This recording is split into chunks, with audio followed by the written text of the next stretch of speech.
Pak, di sini saya ada tugas dari guru penggerak. Ini disuruh mewawancarai kepala sekolah atau pemimpin yang ada di sekolah tentang praktek mengambil keputusan selama di sekolah tempat Bapak gitu Pak.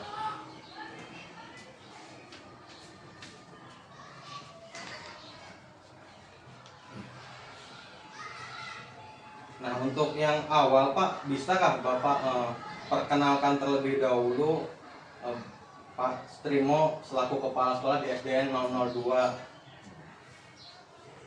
Itu aja. Ya Pak, perkenalan dulu Pak. Terima kasih Pak Wajib. Saya selaku kepala sekolah SD 02 Surabaya sudah selama kurang lebih 5 tahun lebih ya, 5 tahun lebih dari tahun 2018 sampai 2024.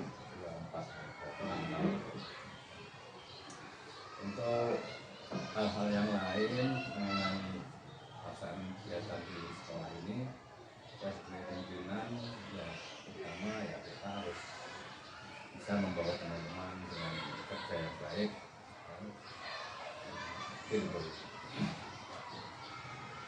Nah, ini saya ingin bertanya Pak, bagaimana ini Pak cara Bapak mengidentifikasi sebuah permasalahan yang ada di sekolah ini terkait kasus itu yang benar dengan benar, itu terkait dengan dilema etika Pak. Seperti apa Pak kira-kira Pak? Kalau kita mengidentifikasikan mencari sesuatu ya, yang berpermasalahan itu banyak sebetulnya. Tapi yang akhir-akhir ini yang paling besar itu terutama ya kegiatan pengamanan sekolah. Pengamanan sekolah itu kan sangat penting, di mana pengamanan sekolah anak nyaman, tenang, riang dan gembira tanpa ada sesuatu hal yang akan membuat mereka terjadi sesuatu. Dan pertama ya kita analisis dari identifikasinya ke pagar ya. Pagar kita ini kan ada dua, yang di depan dan ada yang di belakang. Nah semuanya itu kan butuh proses. Nah, karena semuanya itu menyangkut kepentingan orang banyak. Ya, orang banyak karena yang di luar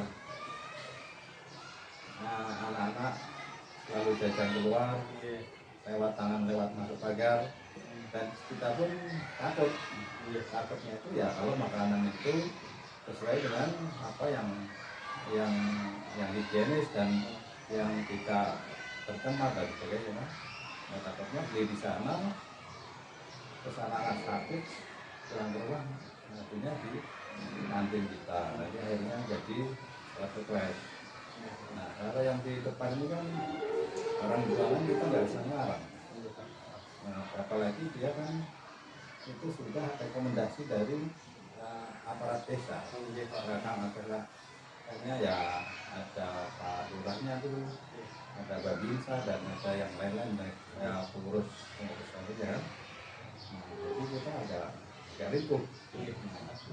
Dengan adanya itu kita kalau sana ambil keputusan daripada kita repot di sebelah sana, repot sebelah sini yang kita pagar aja, kita tinggikan. Itu sudah dipagar memang, karena kan anak-anak masih bisa semeraut ke situ.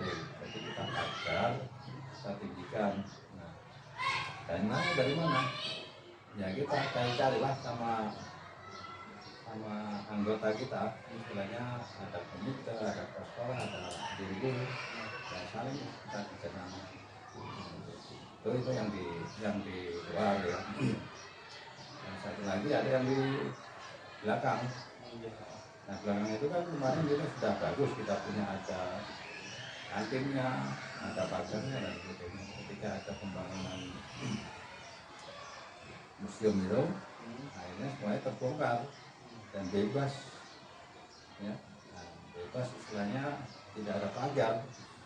Nah itu juga menjadi tidak kenyamanan kita, jadi orang-orang dan guru-guru.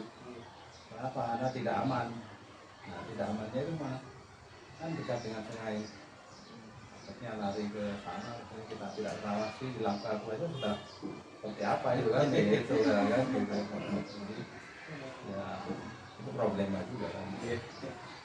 Nah problema itu juga menyangkut hak orang banyak juga, karena di situ ada akses keluar masuknya itu juga kan. Tapi ya kita tidak memungkiri, karena satu pembangunan kan kita kalau kita hambat, kita istilahnya kita stop kan, kita melanggar peraturan pemerintah juga kan. Jadi yang kita biarkan atau kita biarkan, kita support juga, tapi ya setelah itu kena dampaknya. Berarti memang terkait dilema etika ini, antara Bapak mau membangun pagar di bagian depan itu ada dilema juga gitu, antara mau dibangun ditinggikan terus, tapi ternyata yang warung di depan yang rekomendasikan tuh dari pihak kelurahan sana, kecamatan sana, sama juga yang di belakang, pagar di belakang, ternyata etikanya juga ya Pak. Nah jadi karena memang di sana bangunan dari pemerintah juga, gedung Belanda tersebut nggak bisa menahan. Iya, nggak bisa menahan juga kita, nggak bisa melarang juga terkait pembangunan pas waktu itu. Akhirnya kita kena dampaknya, ya kita cari solusi juga istilahnya. Solusinya ya kita berembuk dengan ketua komite, sama anggota sekolah kan. Ini jadi apa? Ya terus terang aja, dari komite itu semua yang biaya dia. Nah ini kan kita tahu juga kan. Nah kita hanya bisa kerja aja, kita bekerja dari tukangnya dia, dari dananya dia. Ya kita, karena kita apa? Kolaborasinya kan ada, kerjasamanya kita sudah jalan gitu. Tapi kalau orang tidak ada kerjasama, tidak ada timbul jalinan kepercayaan, ya nggak mungkin kan itu juga. Nah, untuk yang di belakang mungkin kalau memang mau bukti ya dipoto, depan dipoto, bisa. Terkait kegiatan pada waktu itu mau meninggikan pagar itu Pak, adakah jadwal khusus yang memang Bapak siapkan? Oh nanti pada saat ada libur baru dipasangi kayak gitu, adakah jadwal khusus pada waktu itu? Ya kita perkiraan aja. Iya Pak. Perkiraannya gini, kita juga tidak enak kalau pas mereka juga jualan. Iya. Jadi ketika libur sekolah baru kita cara tutup. Yang di depan ya, kan? Kalau di belakang itu aman aja karena itu nggak ada yang. Tapi yang di belakang itu kan juga tidak kita tutup mati, tidak ada dibuatkan jalan juga kan, ada solusinya kan, akses masuknya aja. Walaupun dia mau lewat sini ya nggak masalah. Oh, berarti tadi saya tangkap juga Pak, berarti terkait pihak atau faktor lain yang membantu untuk menyelesaikan kasus-kasus itu kayak komite gitu ya Pak, Harus dari ada kerjasama sama guru-guru yang lain gitu ya Pak. Jadi kita tidak bisa berdiri sendiri. Jadi kita mau kerja sendiri juga nggak bisa. Pertama ya tenaga kerjanya, dananya ya kita bisa aja sendiri. Kalau dana kan tidak bisa, tidak ada posnya masing-masing, nggak bisa kita atau kemana-mana. Dengan ini ada apa nanti? Ini Pak, terakhir Pak, kira-kira apa pembelajaran terbesar yang didapatkan dari pengalaman ini Pak, kira-kira Pak? Ya, kita analisis dari data kemampuan kita, ya kan? Bagaimana seorang leader itu bisa melihat kekurangan-kekurangan yang kita temui. Dan itu kan prioritasnya apa? Cari skala prioritas yang kira-kira, ya bukan kira-kira, yang prioritas yang bisa membentuk siswa itu nyaman dan senang dan nyaman gitu. Tidak ada sesuatu hal yang merugikan siswa kita. Dan yang kedua, kita cari jalin kerjasama. Kalau sudah jalin kerjasamanya bagus, akan mudah kita laksanakan semuanya. di kolaborasi bagaimana itu tertutup kita manajemennya harus ke situ. Nah, gitu. Ya, mungkin itu aja Pak. Terima kasih banyak Pak atas waktunya untuk wawancara ini. Mungkin sampai sini aja. Assalamualaikum warahmatullahi wabarakatuh Pak.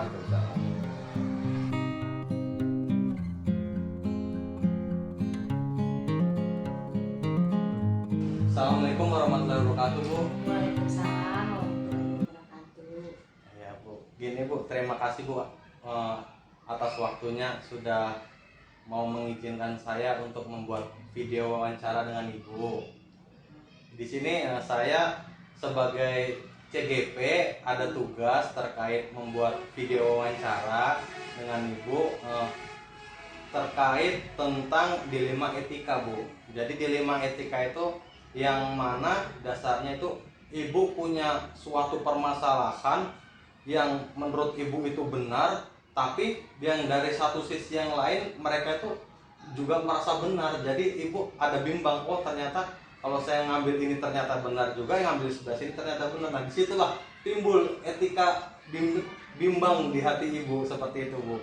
Ya, nah untuk awal ini Bu, saya mau Ibu memperkenalkan diri terlebih dahulu selaku kepala sekolah yang ada di SD ini Bu. Bisa Bu? Halo, Bu. Terima kasih. Saya akan memperkenalkan diri saya. Nama saya Sarifah Umi Usman, SPD SD. Saya selaku kepala sekolah SD 01 Rinding, Kecamatan Teluk Bayu. Ya, makasih Bu. Nah, di sini Bu saya mau bertanya Bu. Kira-kira bagaimana sih cara Ibu menangani atau mengidentifikasi sebuah kasus atau sebuah permasalahan untuk kategori terkait dilema etika ini, yaitu yang benar dengan benar seperti itu. Bagaimana itu cara identifikasinya Bu? Seperti ini ya Pak ya. Saya akan menceritakan pengalaman saya ya. Pada saat saya bertugas di Kecamatan Pulau Tawan, yaitu SD 0010, dulu terdahulunya Tanjung Batu, di tanggal 1 April 1992. Nah situ saya menemukan seperti kayak trauma gitu. Nah karena pada saat itu, saat saya bertugas di situ timbul kerusuhan masalah perampok yang dikatakan orang di sana mulut tekak. Nah jadi saya itu karena saya masih saat itu masih bujang, jadi dilema saya sampai sekarang yang saya ingat itu, saya itu Pak disembunyikan di dalam lemari, terus saya dikasih kayak coret-coretan itu. Karena apa? Perampok itu dia senang melihat seseorang wanita seperti itu. Nah jadi semua guru dengan kepala sekolah, pada saat itu saya ikut dengan kepala sekolah saya, Pak Ahmad Busrani, tapi beliau sudah almarhum. Kemudian dalam beberapa bulan saya mengalami ya kendala adanya musibah itu, saya langsung bergegas ingin memutuskan untuk berhenti bekerja. Nah karena apa? Dalam hati saya, walaupun kita masih, mungkin usia saya masih saat itu 22 tahun, saya sudah PNS, dan hati saya, kita kok mengabdi di sini tapi hanya mengantar nyawa seperti itu masih sekarang teringat pada saya kan. Nah tapi saya langsung melapor dulu kan, bukan kepala dinas dulu, apa itu ya, dinas pendidikan kebudayaan kalau nggak salah, terus ada rantingnya juga.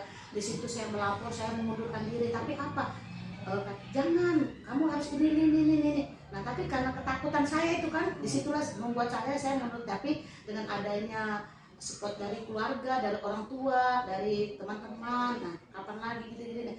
Nah itu yang saya alami Pak. Berarti dilema etika yang bikin Ibu bimbang ini pada saat Ibu mengajar di Derawan itu ada rampok gitu ya Bu, yang suka sama perempuan gitu ya Bu modelnya Pak. Terus Ibu bimbang antara Ibu mau berhenti dari tempat kerjaan, terus tapi malah diarahkan sayang gitu ya Bu, kerjaannya seperti itu ya Bu. Jadi bimbang nih yang mungkin itulah Pak dilema saya kan sampai saat ini kan istilahnya. Mungkin kalau saya mengambil keputusan ya mungkin saya tidak ada, mungkin Bapak berhadapan saya seperti itu. Ya, ya. Terus terkait yang ibu sudah ibu jelaskan tadi, kira-kira Bu, adakah prosedur khusus yang ibu ikuti untuk menyelesaikan masalah tersebut Bu? Apa hanya untuk konsultasi ke dinas aja atau seperti apa Bu prosedurnya Bu? Kira-kira, Bu? Kemarin saya laporan ke dinas pendidikan, saya langsung itu benah-benah bahwa saya itu sudah ngambil keputusan, Pak, saya akan berhenti bekerja kalau saya melihat isinya pengabdian saya di sini, tetapi dengan perusahaan begini, ya namanya mungkin kita namanya masih ya usia seperti itu kan, mungkin belum punya pikiran, oh ini harus gimana, masa depan harus gimana kan, jadi ya itu Pak. Tapi disarankan kalau bisa ya usahakan. Nah tapi ya alhamdulillah setelah kejadian tersebut mungkin dari pihak berwajib, mungkin masyarakat di sana minta pos keamanan. Dengan adanya pos keamanan mungkin ya akhirnya ya disitulah saya isinya tidak merasa bimbang lagi, merasa saya terlindungi gitu loh kan dengan adanya pos-pos yang ada, petugas-petugas itu. Tapi pada saat dengar dor suara tembakan itu Pak, berarti kita disuruh siap-siap lagi. Katanya dia mau naik lagi, mundur itu Pak, perahu itu mau naik lagi, tetapi tidak sempat, perahunya bersandar karena dengan adanya mungkin tembakan itu dia sepertinya itu enggak jadi gitu loh ke kampung kami itu, seperti itu Pak. Nah, terkait permasalahan itu Bu, adakah jadwal pada saat itu kan ini, misal pada saat yang pertama nih Ibu sudah yang sampai sembunyi tersebut, nah terus itu jadwal khusus yang memang Ibu siapkan, oh saya secepatnya nih mau langsung lapor ke dinas tuh, adakah pada waktu itu Bu? Ada pikirannya seperti itu Bu? Saya gini Pak, pada saat habis kejadian itu saya langsung menemui kepala sekolah itu, Pak kalau begini saya pulang aja. Ya sudah, mungkin untuk menenangkan diri saya waktu itu diizinkan pulang ke Berau. Mungkin ya disitulah saya waktu itu sempat di ranting gitu, sempat bekerja di ranting mungkin kan untuk menenangkan lah itu kan Pak, dilema saya itu karena saya ketakutan. Gimana sih Pak dengan orang ketakutan itu kan. Nah jadi setelah saya mungkin timbul sudah ada, oh mungkin ini adalah cobaan atau itu mungkin ya itu pada saat kita mau bertugas, inilah mungkin tantangan kita kan. Ya saya ya dengan adanya saya beberapa kalau nggak kurang lebih 3 bulan kah Pak, saya kurang ingat juga ya. Nah saya ada di Ranting Kecamatan Pulau Derawan, saya mengabdikan diri. Nah habis itu mungkin ada muncul, oh kita harus kembali lagi ke tempat tugas karena kita adalah seorang pendidik kan Pak kan. Nah jadi saya ya dengan kekehnya, dengan semangatnya ya kembali lagi Pak saya ke Kecamatan Pulau Derawan itu, saya bertugas di Tanjung Batu. Berarti Bu, terkait kasus itu Bu, faktor-faktor yang membantu Ibu dalam menyelesaikan masalah itu selain dari kepala sekolah, lalu dari pihak dinas, siapa lagi Bu yang lain-lain? Kepolisian juga mungkin ya Bu? Ada TNI atau polisi? dari Polres sama dan Ramil kan. Kalau Polres itu kan dia dari Babin Kaptipmas, kemudian kalau dari dan Ramil itu kan dia Babinsa. Nah kemudian juga di sana kemarin diterjunkan ada beberapa batalion. Nah ada beberapa batalion kan, 1 peleton mereka kan, untuk mungkin dengan angkatan laut mungkin segala kan. Nah seperti itu Pak. Kemudian saya dengan keluarga juga kan, dengan teman-teman, seperti itu Pak. Dari Bu, masyarakat sekitar Bu? Ada juga kan? Ada juga, kapan lagi dari guru, dari apa, itu masyarakat semangat aja, enggak apa-apa, enggak, saya takut ditangkapnya.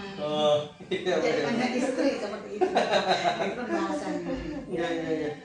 Nah ini terakhir Bu, kira-kira adakah pembelajaran terbesar yang dari pengalaman tersebut Bu? Yang Ibu dapatkan dari pengalaman tersebut, pembelajarannya Bu? Nah kalau pembelajarannya itu selama saya di sana itu sejenis saya mengikuti maksudnya itu Pak, kita kan masalah berkendaraan atau begitu ya, mengikuti itu menumpang dengan seseorang pada saat kita mau pulang, kemudian dari sisi airnya Pak, dari sisi makanannya. Ya pada tahun 92 itu gimana sih Pak, beda dengan tahun sekarang itu Iya. kan di Kecamatan Pulau Drantem Apalagi sekarang nyebrang ya aksesnya, itu aksesnya itu ya Bu. iya. Oh. Jadi di situ yang saya ya kemarin tuh yang merasa tidak nyaman. Merasa tidak nyaman. Tapi terkait di sana tuh banyak yang saling bahu membahu gitu ya Bu, Iya. membantu. Ya, mungkin karena itulah Pak lah istilahnya. Nah itu saya kembalikan lagi, namanya kita masih anak-anak, masih labil, belum tahu, ditugaskan di kampung orang.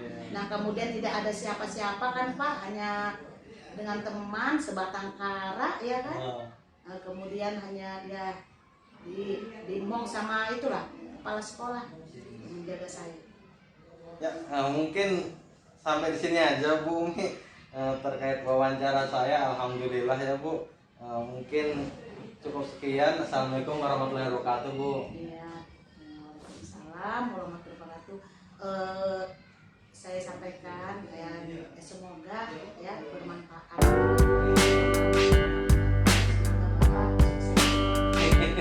Terima kasih Bu.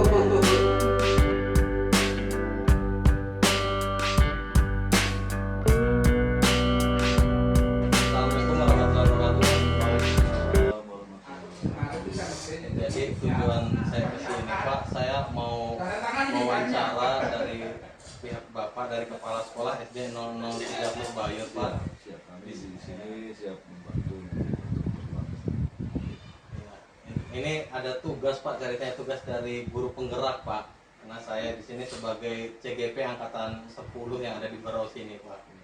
Ya, saya dari SD 002 Teluk Bayur Pak. Atas nama Wakil Nuriksan Pak. Nah, untuk pertama Pak, saya ingin Bapak bisa Bapak memperkenalkan diri secara singkat saja terkait Bapak dari sekolah mana, terus nama lengkapnya Bapak.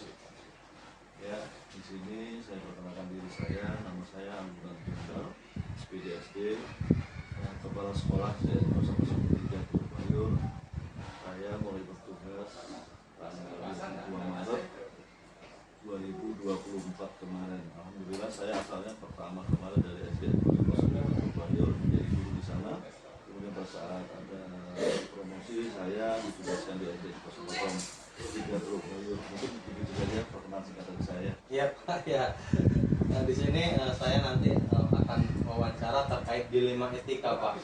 Jadi dilema etika itu dia bagaimana Bapak itu mengambil suatu keputusan yang benar dengan benar. Kalau kemarin itu di tempat saya itu di SD 2, Pak Sutrimo itu bercerita terkait pembuatan pagar.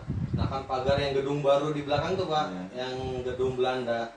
Nah di situ dia Bapak Sutrimo itu cerita terkait dia mau memagar yang ke arah belakang itu, cuma nggak enak juga sama yang dari pihak dinas pariwisata. Nah begitu Pak, jadi dia ada bimbang di hatinya Bapak Sutrimo itu. Nah nanti Bapak mungkin ada cerita yang menarik gitu yang Bapak ada di terkait sekolah sini ataupun terkait yang lampau-lampau juga bisa juga Pak, yang penting.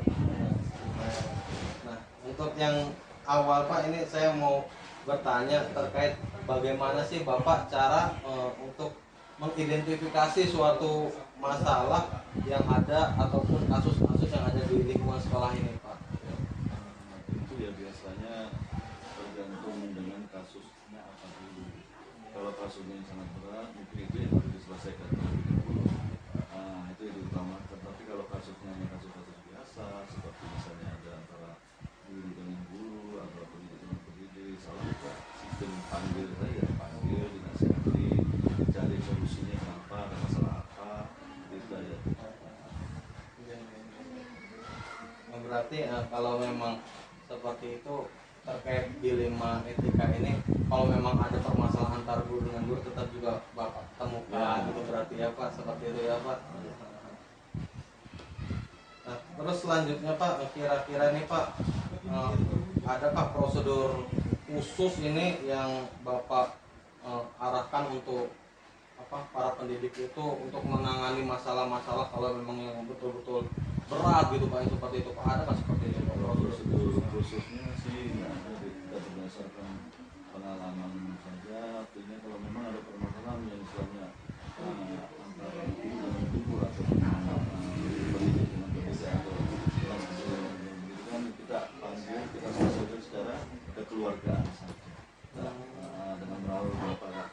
saya bertahap bertemukan kita bantulah penyelesaian masalah. Enggak.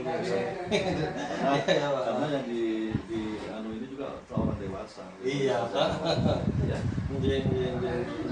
Ya, Pak, setuju Pak. Nah, terus selanjutnya Pak, adakah Pak cerita ataupun tantangan khusus yang pernah Bapak hadapi dalam menyelesaikan suatu kasus yang ada di sekolah ini Pak? Ya, Ceritanya kemarin kebetulan pada saat saya pertama masuk di sini, kami dapat semacam masukan dari para guru dan tenaga pendidik lain permasalahan sama dengan SD 02. Iya. Kalau di sana permasalahan pertentangan dengan istilahnya apa namanya dinas apa nama Pariwisata. Kalau kami di sini malah bertentangan dengan tetangga. Masyarakat ya Pak, dengan lingkungan berarti ya. Nah, karena pagar kami di sini berdempetan sekali dengan istilahnya orang yang ada di sini, tetangga kami. Mereka mengharapkan jangan dipagar tinggi-tinggi, tapi untuk menjaga keamanan itu otomatis kami kan tetap mengikuti prosedur. Iya. Apalagi nanti proyek itu datangnya dari dinas pendidikan. Nah, mungkin kami melarang itu. Nah, caranya bagaimana kami selesaikan secara keluarga juga, kami memberikan mereka mau bagaimana mau apa. Kami juga di sini nggak mau terlalu keras juga dalam artian kami menyelesaikan permasalahan itu dengan kita cari jalan tengahnya, seperti apa jalan tengahnya. Oh iya. Mau mereka seperti apa. Ya, itu deh dilema yang pernah kami hadapin pada saat pertama masuk ke situ. Iya. Berarti memang dilemanya kurang lebih sama di Ya. SD 2 ya Pak, terkait mau membangun pagar, cuma Bapak ini bimbang antara nggak enak sama tetangga sama memang tuntutan dari sekolah biar melindungi anak-anak juga gitu ya Pak. Mungkin ya. Nah, terkait kegiatan tersebut Pak pada saat waktu pertama kan itu aja pas Bapak pertama itu nih Pak membangun pagar itu Pak, itu memang Bapak sudah menentukan jadwal khususnya mau membangun pagar ini atau memang ada jadwal-jadwal tertentu Pak, atau memang pas begitu masuk langsung undang-undang udah gitu seperti apa itu Pak jadwal? Orang masuk ke sini progresnya pagar itu udah dari kepala sekolah itu. Oh memang sudah ada di sebelumnya Pak progresnya. Sebelumnya sudah progresnya mau ada. Nah, saya masuk ke sini proyeknya turun. Oh. Pada saat proyek turun mau tidak mau karena saya dengar kabar dari guru saya bahwasanya tetangga yang ada di lingkungan itu tidak mau, artinya terlalu dirugikan. Mereka tidak mau pagarnya itu terlalu menutup sehingga pencahayaan di rumahnya kurang. Makanya kita panggil lah untuk berbicara di sini, kita bicarakan bagaimana solusinya, bagaimana maunya gimana. Mereka maunya agak dimajukan sedikit bagaimana. Iya. Sepakatnya aja kita kalah, sama kita berkelahi dengan masyarakat. Iya. Lalu Pak, adakah orang-orang atau faktor-faktor ini yang membantu dalam menyelesaikan kasus-kasus ini Pak pada saat pembangunan pagar itu Pak? Yang jelas di sini kan ada yang guru yang kita tuakan. Oh iya. Yang guru kita tuakan itu kita minta memberikan masukan bagaimana ini Pak ini caranya begini. Nah itu katanya faktor membantu. Kita saling membantu ya Pak. Faktor dari humannya, dari manusianya, dari gurunya, mereka menyarankan seperti ini. Tetap kita tetap memberikan misalnya yang bersinggung. Iya. Ya untuk menyelesaikan masalah. Iya. Itu faktor yang membantu. Faktor yang membantu ya Pak. Ya. Terakhir nih Pak, Siap. adakah pembelajaran terbesar yang didapatkan dari pengalaman pada saat kita membangun pagar itu, mau meninggikan itu, adakah Pak? Pembelajaran terbesar itu kalau menurut saya adalah biasakan kita bermusyawarah baik yang ada di dalam sekolah, yang dengan masyarakat. Karena segala sesuatu itu kalau kita selesaikan dengan istilahnya kita dengan kekerasan, dengan tidak marah, dengan kita ego, hasilnya pun tidak akan baik.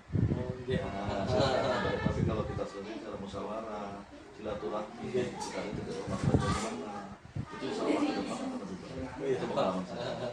Oh, memang musyawarah ini memang penting ya Pak, sangat penting ya Pak. Baik untuk dari lingkungan sekolah maupun lingkungan luar sekolah.